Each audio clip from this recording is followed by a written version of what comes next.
배당으로 1년 생활비가 해결 가능한 그날까지 계속 갈투를 올리겠습니다. 안녕하십니까 할러님들, 경원국입니다. 12월이 오면은 보통 사람들이 이제 배당주에 관심을 갖게 됩니다. 왜냐면은 12월 말에 주식을 가진 사람이 그 배당을 먹게 되거든요. 그래서 어떤 배당주를 살까 두리번 하는데 따단 그걸 또 한번 퀀트적으로 분석해 보겠습니다. 네, 참고로 올해 같은 경우는 12월 28일 날 주식을 소유한 자, 제가 알기로는 12월 28일 18시로 알고 있는데 그때 주식을 소유한 자가 배당을 받습니다. 근데 배당이 언제 들어오냐? 3, 4월에 들어오는데 그때 이제 막 따라당 오예요. 무슨 뭐 A 주식 50만원, B 주식 30만원. 그러면은 기분이 되게 좋습니다. 와 하고 싶죠. 자, 그러면은 어떤 배당주를 사야지 돈을 많이 벌 수 있는가? 네, 그거는 백테스트를 하면은 답이 나오겠죠. 네, 배당을 통해서 여러분들도 이런 거를 좀 받기 바랍니다. 네, 일단 그냥 단순하게 한국에서 배당 수익률이 가장 높은 20개 종목을 샀다라고 치면은 수익이 그렇게 높지는 않았습니다. 복리 수익 겨우 9.4%밖에 안 나왔고요. MDD 46%. 좀 별로입니다. 자, 그래서 우리가 머리를 좀 써봐야 되는 거죠. 참고로 배당 수익률이 너무 높은 주식은 트러블이 있는 회사라고 봐도 됩니다. 뭐 예를 들면은 어떤 A라는 기업이 작년에 100원을 배당을 줬어요. 근데 주가가 지금 1000원도 안 됩니다. 막 900원, 800원만 이래요. 그러면 배당 수익률이 10% 이상으로 넘어갑니다. 자, 그러면은 아니 도대체 배당을 작년에 100원 준 종목이 왜 이렇게 트러블이 많는가? 왜 이렇게 주가가 싼가? 하고 이제 보면은 아마 그 기업이 문제가 있을 가능성이 높습니다. 그러니까 올해는 당연히 100원을 못 주겠지라고 시장이 가정하는 것도 분명히 있고, 이런 기업이 뭐 이제 지금 손실을 내거나 그럴 가능성도 굉장히 많습니다. 그래서 오히려 배당 수익률이 너무 높은 그런 기업들은 안 사는 게 안전하고요. 그렇기 때문에 제가 필터링을 좀 해봤습니다. 배당 수익률이 10% 넘는 그런 기업들을 빼봤더니 복리 수익이 11.5%로 올라갔고요. 배당 수익이 7% 이상인 종목들을 또 빼봤더니 네, 복리 수익이 12.3%까지 올라갔고, 그 복리 수익 5% 이상의 기업들을 빼봤더니 다시 복리 수익이 조금 떨어진 거를 볼 수가 있습니다. 이거를 보고 오케이, 복리 수익 배당 수익률이 너무 높은 기업은 빼는 건 좋은데 뭐 7% 정도가 뭐 대충 적정하겠다라고 제가 그때 대충 생각을 했습니다. 자, 배당 성향 필터도 좀 도움이 되는데요.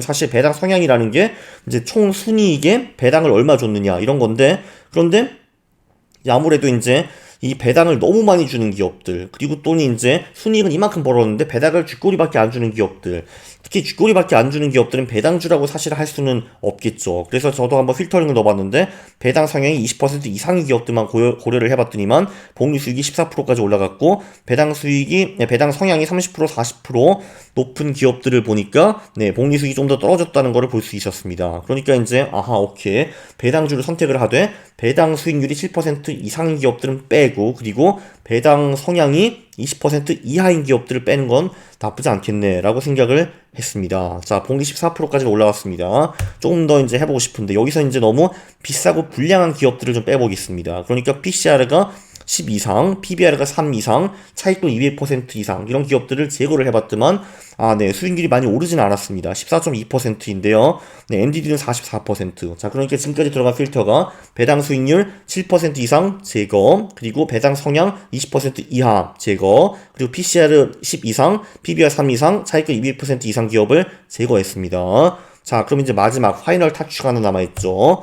네, 전년 동기 대비 영업이익이 올라가는 기업이 아무래도 좋겠죠. 왜냐면은 배당이라는 거는 돈을 많이 벌어야지 거기서 배당을 나눠줄 수가 있는데, 당연히 이제 영업이익이 올라가고 순이익이 올라가고 이런 기업들은 내년에 배당을 잘 줄 수 있는 여지가 점점 더 커지는 겁니다. 그래서 이게 일관성이 있는 거예요. 그래서 그 전년 동기 대비 영업이익이 많이 올라간 상위 20% 기업으로 제가 이제 그 배당주를 제안을 해보니까 그렇게 하니까 복리수익이 20.5%까지 올랐고요. 네, 그리고 이제 상위 10%로 제안을 하니까 다시 한번 복리 24%까지 오른 거를 볼 수가 있었습니다. MDD도 조금 줄어든 거를 볼 수가 있고요. 그러니까 분기 수익 이제 좋은 애들 상위 10% 안에서만 배당주를 찾는다. 그러니까 조금 전에 그 필터를 다 넣었고요. 그러니까 복리 24%까지 올라갔다라고 볼 수 있습니다. 그렇죠. 그 영업이익이 올라가는 것도 중요하고, 네, 저도 이제 매일매일 더 이상 위로 이제 키는 안 커지니까 앞 그리고 옆으로 성장하고 있습니다. 네, 참고로 이런 주식을 11월 말에 사가지고 4월 말에 내던지면은, 그러니까 5개월 동안 보유하는 거죠. 네, 그렇게만 해도 복리 18.6%, MDD는 28%였는데, 요번 코로나, 요게 없었으면은, MDD가 제가 보기에는 훨씬 더 줄어들었을 겁니다. 아니, 바이러스 따위가 진짜 매너가 없어요. 아니, 나오려면 5월, 6월에 나와야지. 아니, 무슨 1월에 나와가지고 11월, 4월 실적을 망치고 있냐고요. 나쁜 놈 코로나. 그렇습니다. 어쨌든 겨울엔 대체로 은혜로운 주식 산타가 와가지고 선물을 확확 주는 거는 확실한 것 같습니다. 자, 요약 배당주도 잘 골라야 됩니다. 그냥 배당 수익률만 보고 배당 수익이 높은 그런 주식을 산다 하면은 네, 그럼 복리 9%밖에 안 나오는데 요런저런 필터를 넣어가지고 복리 24%까지 만들 수가 있습니다. 근데 야, 영업이익이 성장한 기업은 좋은데 상위 10%는 좀 오버다 하시면은 뭐 상위 20%, 상위 30% 필터를 넣으셔도 될 것 같습니다. 어쨌든 배당 수익이 너무 높은 놈, 배당 성향이 너무 낮은 놈은 빼는 게 좋고요. 그리고 저는 심리적 안정을 위해서 PBR가 너무 높은 놈, PCR가 너무 높은 놈, 그리고 차입금 필터를 넣습니다. 그래야지 이제 너무 막 가는 그런 기업들을 뺄 수가 있거든요. 그리고 이런 기업들 중에서 영업이익이 이제 개선이 되는 그 전년 동기 대비 많이 개선이 되는 그런 기업들만 또 사면은 네 그러면은 복리수익이 또 한번 쫙 올라가는 거를 볼 수가 있습니다. 여러분들이 이제 배당으로 1년 생활비가 해결 가능한 그날까지 계속 갈투를 올리겠습니다. 그래 배당금을 급여로 바꾸면은 이런 짓거리도 해볼 수가 있는 겁니다. 무식한 배당주 투자 복리 9%, 힙한 배당주 투자 복리 24% 기억하십시오. 이번 영상은 제가 보기엔 상당히 유익했습니다. 끄떡끄떡. 야, 타이밍 좋게 말이야. 12월에 배당주 전략을 내고.